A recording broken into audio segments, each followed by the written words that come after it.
Greetings and welcome back, Zapperlings, to what will likely be the last episode where we are designing our latest gunship. As you can see, I've actually done a few things, not least of which I've painted. But I've also, probably the biggest change is the cannon that we designed in the last episode. In a nutshell, I have taken that cannon design and I've simply put it onto a single turret. It just seems to work a lot better. I really couldn't sign off on the way that the previous two turrets looked. So I've put two firing pieces onto a single turret, and if I go in here and then shrink it down with P, you'll see that it's pretty much exactly the same thing. I've got more clips on two auto loaders, only two for each firing piece with 4 clips each. But generally speaking, the statistics of the turret are much the same as they were before, and I've taken some pains to try and keep it that way. I have, however, been able to make what I think is a much nicer, much sleeker looking turret cap, if you like. The actual visible part of the turret looks a lot better for me. There is one slight change that I've made to the ammo, and if I bring up the HUD again, we will see that the ammo now has, instead of an armor-piercing cap, it has a composite head. That's just based on a suggestion that was made in the comments, and I'm happy to see how that works out. Now, the other changes, which I'm going to gloss over, I've built a laser system so many times in this series that I'm sure there are very few people who would like to watch me building one again, because it actually takes a lot of time to just put all of the parts together, but there's very little designing going on at this point with building a laser system. So just to cover what we've done, I've got a laser system coming through here. Okay, that is not what it's meant to be. This is meant to be showing damage. Oh, I see what I've done. Okay. Panic is over. We don't need to worry. Okay, I'll quickly go over what I've changed. Ooh, am I at the front or the back? No, I'm at the side. I'll quickly go over what I've done wrong here. The laser system has two, because I was changing my mind on where I wanted the multi-purpose laser for the best use of the system. And because there's two in a row, only one is getting any of the power. So basically, I just need to make sure I'm using the right color, which is this one, and then replace that. There we go. So it's one multi-purpose laser. As you can see, they're not a very powerful laser. I don't like making powerful lasers. I feel they're a little bit too easy to build for too much efficiency. Well, too much effect more than efficiency. They're just very powerful weapons that take very little effort to construct and then just win the game for you. Now, the anti-air laser is built into the top of the bridge, and I've shaped the armor around it to give it a little bit of a wider view. They're not particularly accurate. In fact, they've got no accuracy optics at all, just steering optics so it can see around itself. And here are the business ends of the laser that are actually turning it into a weaponized beam. We have the AI for the main ship as well as the lasers back here, all set up and nice there. And you'll notice around the place a couple of dotted missile warners, and over here these are anti-missile laser systems as well as on the side there. And that pretty much covers everything we've done. The cockpit, if you want, or the bridge, this is it. It's kind of nice and eerie. We need a picture on the wall that will be based on this ship's name. Though, thinking of names, I will be going over the comments to look for name suggestions. We will have, in the end, 3 AI. One that governs the ship as a whole and controls the laser system. One for the railgun, and one all the way down here for our custom cannon that we've already built. You'll also notice that I've put the ammo inside a little bit of armor there. So just generally speaking, I know it sounds like a lot when I list it out like that, but it's generally just been a bit of monkey work that I've done off camera to save the best stuff so that we can focus on that for the whole of this episode. We are going to be building ourselves a railgun. However, before we do, please stop revving up the engines. It's kind of annoying. Alright then. As with the other cannon, I think the best thing for us to do here is to start with our weapon system. Now, how much room do we have? We've got very little room over here. Very, very little room. So I would actually prefer it if we could set the weapon system up over here. Now, the nice thing with this, with the railguns ammo, is we're not going to need many ammo boxes and connectors because it's not going to be reloading very quickly. It's probably going to be reloading very slowly. My idea for the railgun is a humongous shell that's going to be propelled at... It's not going to be staggering speeds. It's going to need the railgun to accelerate the shell to reasonable speeds.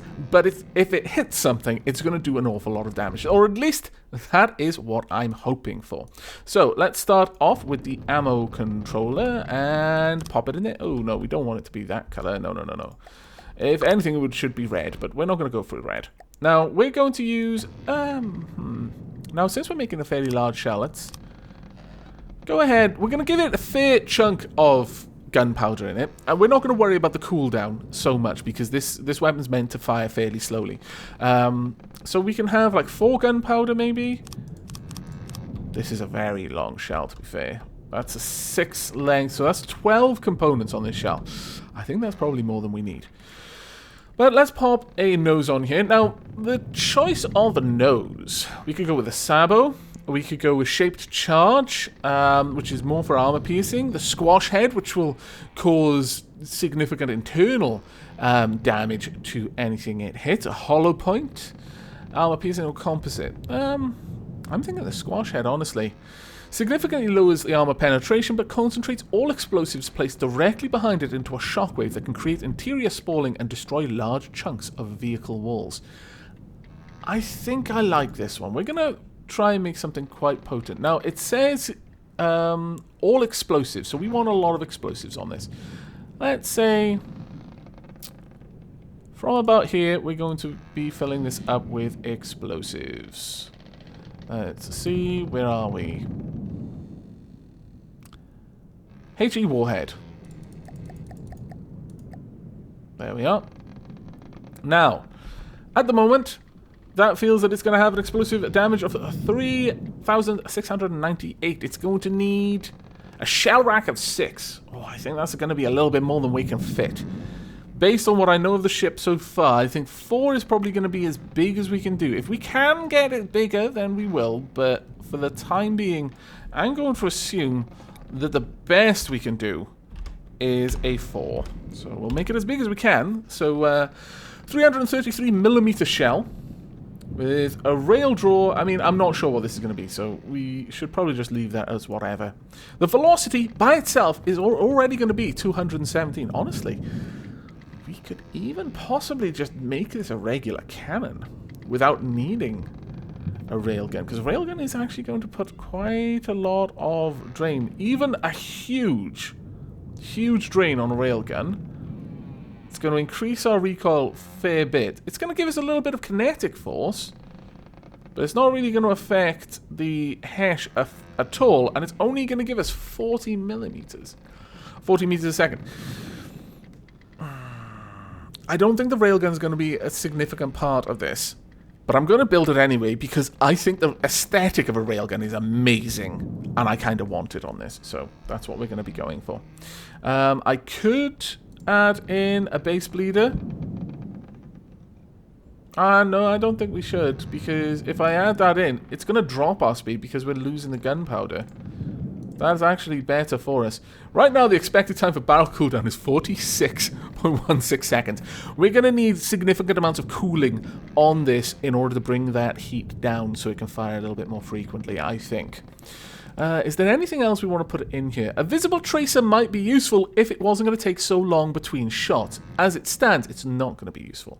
We're going to have a flak warhead. Flak warhead creates an explosion that is larger in radius but less damaging than a standard high explosive warhead. No, I don't think we do. Internal fuse, smoke warhead, altitude fuse, timed fuse, penetration, depth fuse, stabilizer fin body. Reduce... inaccuracy is reduced to 80% and the effect stacks. At the expense of speed. How much expense of speed? Not that much. It is going to drop our damage a fair old chunk. But I think we can afford to have 1 on there. I'm not entirely sure how much of a difference it's going to make. But if we can pull down inaccuracy, because I want this shell to be fired at distant targets, so that the more we can affect its accuracy in a positive way, the better it's going to be for us in the end. Okay, I'm fairly happy with that. If we had flak, then I'd probably use something like frag warheads on this. Sorry, if we had frags on it, then I'd probably use something like a proximity warhead, sorry. A proximity fuse or a timed fuse to try and get it on target and just explode nearby. But as it stands, the expected explosive radius is already 14 meters. I wonder, just out of curiosity, how big would that be? Flak damage doesn't really tell me what kind of explosive radius it would have. Cone, no, we'll just stick with what we know. Okay, so this is our shell. It is gigantic. It'll need 4 shell racks and 5 gauge increases to work. Fair enough. Oh my lord. That is going to actually be pretty awesome, I think. We will add on the shell parts. I'm not sure how many we're going to be able to fit onto this thing, but we're probably... Let's actually just have a quick look. How long does it take to move past the shell to the ammo clip? Wow! 59 seconds. It takes 29 seconds to load. So realistically, we're going to want 2 of these to be able to load it as fast as it can load and fire the gun. Okay, so that's actually not that bad, all things told. We'll just stick this over there, and then we'll have some of these. Now, I could just go with 2, but I'm not going to, is the simple answer to that. I'm just going to have some spare there. Okay, so we've got our shell created. Oh my lord. Now we need to set everything up. Actually, let's get rid of... Oh, really? I built it in that direction? How disappointing. Let's do this. I want to give us a little bit more room for the shell. So this will be good. We're going to pop down the turret right about here. So new, 2-axis turret, 1-axis turret, there we go, facing in the right direction, and boom. Right, so there we are. The next step, and I'm going to do this before I do anything else, I'm going to add in the weapon controller, because then I'm going to have in mind where everything is below it. I could put it back here. I don't think there's anything to gain from that, actually. So we'll pop that in there. Then we will have a fail-safe. Absolutely need one of those. Am I painting this black? I think I am. Let me just get rid of that. There we go. I don't know why I don't like painting these sorts of components, but I just think it's nice to have them just a regular color. There we go. Now, in terms of limitations, about the only limitation I'm going to say is, look, just don't shoot things that are below the waterline by much. We'll put 10... and a minus, but that's it. I don't want you shooting any lower than that. Hopefully you're going to be able to hit whatever distance you want, so I'm not going to put any restrictions there. We will get an aim point selection as well as a target prioritization card, and we'll set this up. Now, for a railgun like this, I want this to really heavily prioritize big ships. So the more blocks it has, the more I care about it. I'm not going to go quite that far because each block, you know, there's going to be a lot of blocks, even on a small ship. So I don't want to prioritize it too much, otherwise it'll override things like caring about there being weapons and stuff like that. Also, I want to take out its propulsion. Generally speaking, I want it to prefer things that are not fast, things that are slower. We won't give it too much of a drop in that, because again, things can... Well, actually, this is based on meters per second. I'll give it a fairly strong negative on that then. Minus 10. Per range, don't care. Doesn't matter, that shouldn't be a factor to this weapon. In fact, actually, we're going to prefer things that are a little bit further out, but only by a little bit. As for altitude, don't care. As long as it's moving slowly... and that it's, you know, further away rather than closer if all other things are equal, and it's fairly big, doesn't matter, because all of the other concerns are taken care of. If we can hit something in the sky, then by all means. So that's the setup there. Now, this is going to be the part that's going to be a bit awkward for us to do. We need to get all of this set up on top. Now, in the comments on the last video, it was asked why I used 6-way connectors to build the spine of the turret when I could have used coolers. Sorry, gauge increases. The problem is I don't think we can. Oh, we can. I take it back. Can we use these? Oh, we can. All right, okay. Well, we can build these all the way up. That's actually going to save a lot of room. We need 5 gauge increases in total. So let's do that. So 1, 2, 3, 4, 5. That brings us almost all the way out. Then we're going to have a cooling unit. Now, what I'm going to do out here is specifically, I want to build the turret a little bit further back, so I've got much more room for the weapon system. So I'll build across there, then across this way. Or should I have the actual gun component a little bit further out? Actually, I think I'll have the gun component a little tiny bit further out again. So another cooler there. We're going to probably need a lot of these. Now, if I want to, I can have coolers going forward as well. And down here, I'm going to say bring the turret back about this far. Ideally, because we're still going to need armor on the turret. So there we are. And then we just slot that in there. Now, from here, we've got our firing piece. We can build our firing piece straight off here, and everything should be hunky-dory for us. Now, I am going to need the 6-way connectors because it's a railgun. I'm going to need to build the batteries off that. But this is actually going to free us up in a lot of ways to build things. So thank you very much for the comment there. I will bear that in mind when building these cannons in the future. Okay, right. Now, for the mantlet. Honestly, I'd prefer a tall mantlet for this one if I could get one. The problem is, it's over the top here. There is one way we could solve that, actually. It's going to result in a little bit of inefficiency in certain ways, but I would really like to have a high elevation turret on this one. We'll do this instead, then grab the coolant units and draw them back to about here. Then, using these components again, have a little bit more of a snake like that. And then, like so. Okay, so that should give us a nice position for our firing piece. And then we should be able to have the 3-meter elevation turret. Oh, that's fantastic. As it's on a turret, I don't need the azimuth. But what I do want is the very high elevation. Okay, so now we need the... Let's find you. Go back to full select. We want the barrel. Now, I forget what kind of barrel was recommended for this ammunition. So let's go and have a look. Length. Optimum barrel length for propellant burn is 26 meters.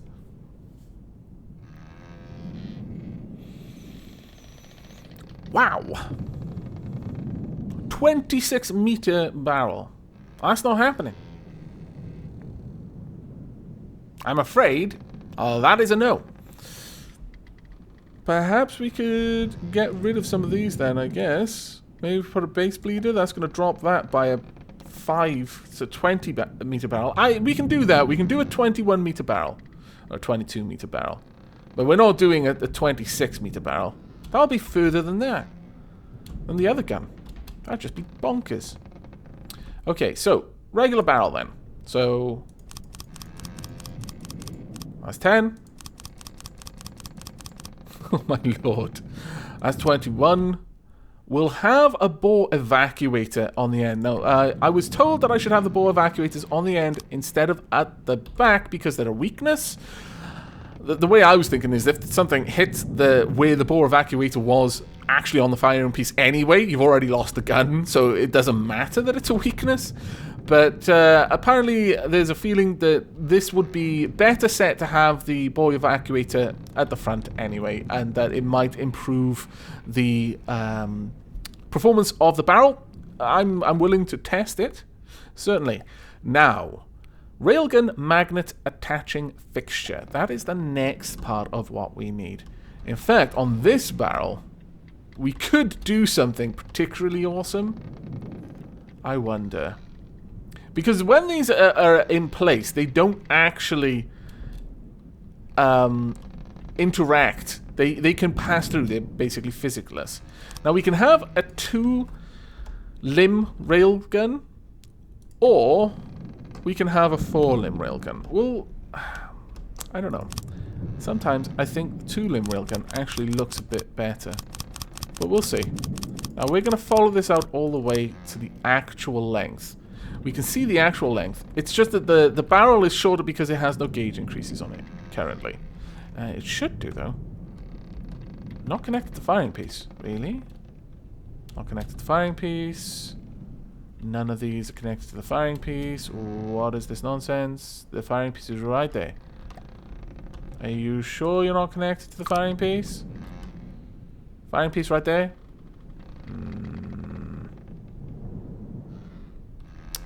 Oh. Drat. Scallywag scoundrels.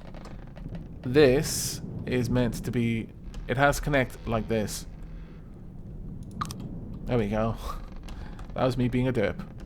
Nope. Still not connected. I built it backwards. It does actually really care the way you build it. The central part of the T-junction is the direction it's all coming from. I'm dropping mirror lines. Let me get rid of that. So this is connected. These are all now connected. This will not be. So I need to rotate that around that way.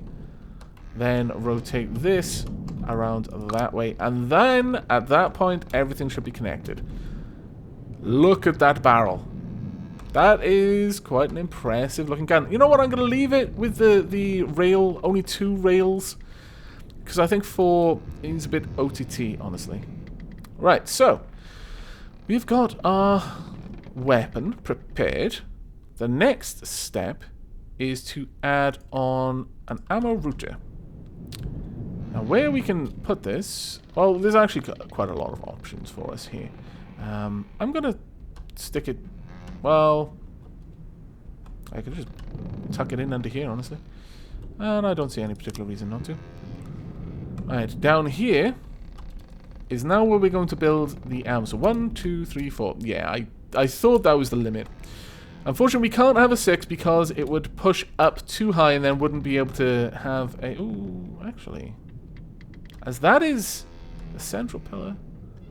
No, we wouldn't be able to have it on that side only. No. If we put it on this side and then had the clip on the outside, this would be too wide. So when it had fully rotated, it would be too wide and it would be banging in. So it does need to be full. That is a shame. It is quite the shame. But okay, autoloader, 4-meter shells. Let's rotate this up. Now, we want 2 of these to be loading for it to get its full bang for buck. And there's no point in having more than that because it's going to take too long for it to cool down at that point. Now, make sure it's female to male. We'll give it a reasonable capacity for ammunition. There we go. Oh, that said, it might actually be worth keeping one side completely free so that I can build batteries on it. That is certainly a possibility that I need to consider. Because right now... Yes, let's take that away. I think what I'm going to try and do is I'm going to have all of the loading happening on one side. That way... Oops. There we go. So we'll have 2 clips loading in, and then they're going to be slow. They're going to load very slowly, and that's perfectly fine. The main thing is to have plenty of room around here for the railgun charging, the batteries and such like. Well, that said, given that this is largely having the railgun for aesthetics and nothing else, I may decide against that. We'll see how it goes. But first, let's actually just get this rolling. So, ammo feeders. Unfortunately, they're going to have to go at the top. And only 1 per. Because of the restrictions. So, with that in mind... I've changed my mind again. I do apologize. But I am trying to fit quite a lot into an asymmetrical space. And honestly, I'm probably not going to make another design like this. Because it has necessitated so many changes to my regular designs. It is so finicky to get all of this working when you haven't got a middle block. But it looks so good. I really like the look of it, but it's really quite awkward. Okay, now then, we've got 6. Let's go ahead and add a little bit more. We've got 1, 2, 3, 4. One more is all we need. Let's edit the hull. And of course, by clicking that, I've been taken all the way back down here, which is annoying. There we are. And... no, I didn't press the hull button. Silly game. Silly Avac, more like. Right, so there we go. We've got 6 outputs for our 6 inputs all the way through. And should be able to edit this turret and tell all of these to assign. There we are. Now, it's going to take a while for these to load up. And I am wondering whether this is going to be okay. We'll have to see. If it doesn't load while we're building the rest, then I'm going to have to change things up. But sometimes it can be a little bit finicky. So, we've got everything set up over there. Now we want the actual shape of the turret in a way. Can we affix this over there? We can. I love how the railguns are actually just kind of moving. Right, that's not fixed to the firing piece, which is a shame. Okay, so what we're going to need to do here then is build this out along the side. We could have built it underneath, but that would have required forethought, and I lack it. We'll bring this out like so. I would quite like to bring this forward. Actually, no. We'll bring this forward. I'm trying to think of the way I want the visual elements of this side of the turret to look. I want that space free for battery chargers. Because I kind of want the railgun battery chargers sticking out to the side. It'll look awesome, I think. Now, laser targeter is not going to do any good for us on this design, but I want it all the same because it'll look interesting. And the fall of shot predictor right there. So there we go. So we've got our turrets components for tracking all set up. Now we get to the railgun part. So we want railgun batteries. These are your bread and butter when it comes to railguns. Now, are these connected to the firing piece? Yes, they are. Good. So that's the basic battery there. We are going to need an awful lot more than this. We'll have some more down the bottom there as well. They can connect to each other, which is brilliant. And then we can have them running all the way down. Now, unfortunately, on this side, we're not going to be able to have charges. Because, again, when this rotates, those will bump into things. But we can on this side, I believe. So let's just make sure that's all connected. Yes, it is. Down as far as that. So we've got a fair old bit of charge on this design. And everything is as it should be. We could... No, I don't think we will. We'll leave it as is there. If we place it there, I don't think it's going to connect. No, it doesn't connect. It has to connect to a battery or a 6-way connector. So you definitely need those at this point. Now down here, we have got a little room for chargers. Not much. And much as the electric engine works, basically the batteries store the charge and the charges. The more charges you have, the faster it can build that charge up. But unlike the electric engine, quite a lot of the charge will be used per firing. I'm not sure if it uses the entirety of the charge though, but it might do. So you should be aware of that. There we go, some charges down the side there, and we can have even some more over on this side as well. I'm not sure we will actually keep that. We'll have to think about that. But this is going to charge up. It's probably a fairly slow charge, I'll be perfectly honest with you. With that few charges, it's going to take a long time to charge up. But, again, I don't think the railgun component is actually going to be a big part of this weapon. More, it's going to be an aesthetic part of this weapon. Now, I'm fairly certain that that is not loading. And that is a shame. Means that we need to mess around. So that's 45 seconds since the last shell was loaded. 48 seconds. Let's have a look over here. This takes 59 seconds. Okay, so when these hit 59, it should tell us... No, there we go. There we are. The shell is probably too large. Now, how much does this say? It says it needs 5 gauge increases.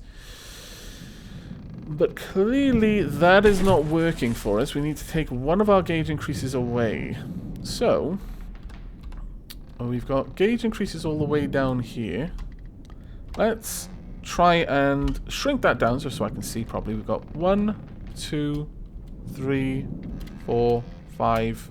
Then it's a cooling unit. Are these all cooling units as well? They are. Now, I don't believe the left-right splitter counts as a gauge increase itself, but it could do. Either way, let's replace that and hope for the best. So we've actually reduced the gauge increases by a chunk. Now, it's going to take us a little bit of time, unfortunately, to see whether that fix worked or not. And here we are. The shell is being loaded. There were 2 things that I was doing wrong previously, and I feel a little bit silly about this one. Is first and foremost, I hadn't actually adjusted the amount of ammo parts that I was storing for the sake, or rather that I had connected to this controller for the sake of making a shell this large. It needs 51 ammo parts, not 20. So I've actually dramatically increased the amount of ammo parts we have there. There's enough to make 2 shells in a small amount of time, effectively. So there's that. The other thing is it was incorrect about needing 5. It needed slightly more than 5. As you can see, we're loading these shells up right now. It's using 4 in total gauge increases. So there's 1, 2, 3, 4. The next one is a gauge cooling unit. I'm not sure what's happening with that, why that is the case. But we have 2 shells in 2 racks. There's 1 shell there, 1 shell probably loaded in. 3 shells can be loaded into each rack, so in total this can carry 12 shells ready to fire. Now, shells racked are 8. We have a railgun speed increase of 97 meters a second. The cooldown is 2.52 seconds. Really? 222,000 recoil force. Inaccuracy, a little bit higher than I would want. But let's give this a little bit of a spin, shall we? Let's see how this can fire. So we'll head up here. Now, bearing close attention to the speed. Actually, you know what? I should probably go in here and switch mode to... unfortunately, we're moving backwards no matter what we do. I should have prepared for that. But let's get this firing. Actually, this should be set up as not 3, but 2. My laser weapon system is set up as 3. That was a bit of a mistake on my part. So there we go. All things are now set up, and we're just going to have a look at how well this fires. So it can fire, aim up fairly well, and pay attention to how fast we move. Fairly fast backwards. Not a huge amount of speed, but it'll do 1,535 explosive damage when it hits, 121 fragment damage, and it's a gigantic shell. Wow, how far out are we? Oh, we've gone past 5k, which is as far out as these, as realistically we're going to be aiming for. It's as far out as I can restrict the AI at the very least. Now, are you ready to fire again? You probably are, though you're taking a long time to store up all of that power. There we go, fully charged. Let's fire a little bit lower, shall we? That is a very satisfying kaboom, I must be honest with you. It reaches out to about 2,000, almost 3,000, fairly easily. Now let's just listen to the sound of the explosion. Just one more. As soon as it is loaded. Let's have a look. You ready now? There we go. That is a satisfying explosion, in my humble opinion. 18-second cooldown for this one. So it can fire slightly faster than it can reload itself. That's not a problem. It gives the railgun a little bit of time to charge up, thanks to the time it'll take to pass the shells in. But that is going to be it for this episode. I'm fairly happy with what we've done. The next time you see this vessel, it will be named, and it will be named something based on the suggestions in the comments. So if you have any suggestions and you've waited until now to see what the ship looks like before you supply them, then this is the time to pop them in the comments. Likewise, we need 3 names for the AIs that will be on every ship of this class. The names won't change per ship. Those will be based on the actual class template. And finally, I will be adding shield and a shape to this main turret to actually make it look interesting. But I really, really like the kind of asymmetrical shape to this one. I know that sounds odd coming from me, but I think we're going to be able to make this look particularly awesome. So the next time you see it, all of that will be done and we will be in the campaign. I hope you've enjoyed this episode and will be joining me for the next. But until then, do take care.